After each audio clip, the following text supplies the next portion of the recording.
Actor Dhanush நடிக்கும் புதிய படம் கர.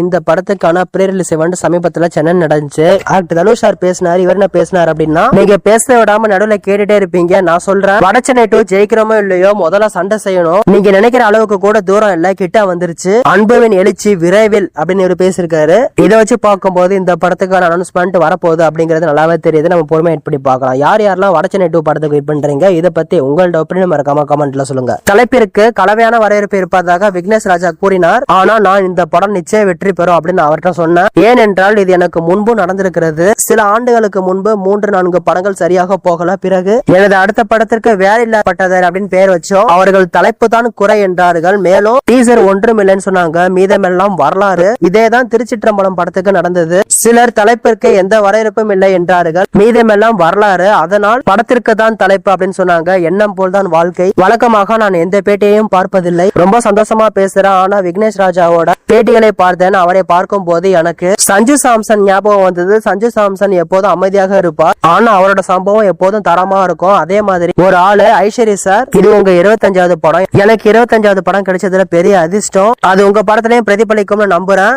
உங்களுக்கு நல்ல நேரம் வரும்போது தவறானவர்கள் உங்கள் வாழ்க்கையை விட்டு வெளியேறுவார்கள், நல்லவர்கள் நுழைவார்கள். விக்னேஷ், ஐஸ்வர்யா சார், சேகர் கமுலா, இப்போது எனக்கு நல்ல நேரம் வந்து விட்டது என்று நினைக்கிறேன். ஜிவி ஆடினே இருக்கும். தொடர்ந்து வேலை செய்து கொண்டே இருக்கிறது. தொடர்ந்து பேசுவதற்கு ஒரு கண்டென்ட் இருக்கு. எங்க போனாலும் எங்க சுத்தினாலும் கடைசியா வர இடம் இந்த இடம் தான். பொங்கலும் இல்ல, தீபாவளியும் இல்ல. எப்போ உங்களை மீட் பண்றனோ அப்பதான் எல்லாமே. மாஸ் படம், காதல் படம், அதே மாதிரி கர ஒரு சர்வதேச படம், வேல்ஸ் இன்டர்நேஷனல் ஒரு இன்டர்நேஷனல் படம். கண்ணம்மா அப்படின்னு பாட்டை பாடினாரு. நான் போயஸ் கார்டன்ல ஒரு வீடு வாங்க கூடாதா, ஒரு மீமாக அது எப்படி பாக்குறீங்க அப்படின்னு கேட்ட கேள்விக்கு தனுஷ் சார் பதில் சொல்லியிருக்காரு. அது எப்படி எடுத்துக்கணும்னு நம்ம கிட்ட தான். அதுக்கு ஒரு சின்ன கதை சொல்றேன். ஏர்போர்ட்ல பஸ்ல போயிருக்கும் போது டிரைவர் அண்ணா என்கிட்ட செல்ஃபி எடுக்கலாம்னு கேட்டாரு.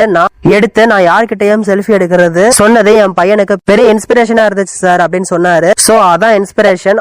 பார்த்தா இன்ஸ்பிரேஷன். மேமா பார்த்தா மேம், அதுவும் ஒரு பொழுதுபோக்கு தானே. பொழுதுபோக்கு பண்றதுதானே நம்ம வேலை அப்படின்னு தனுஷ் சார் பேசிருக்காரு. யாரெல்லாம் இந்த படத்தை வெயிட் பண்றீங்க, தனுஷ் ஸ்பீச் எப்படி இருந்துச்சு, இதை பத்தி உங்களோட ஒப்பீனியன் மறக்காம கமெண்ட்ல சொல்லுங்க.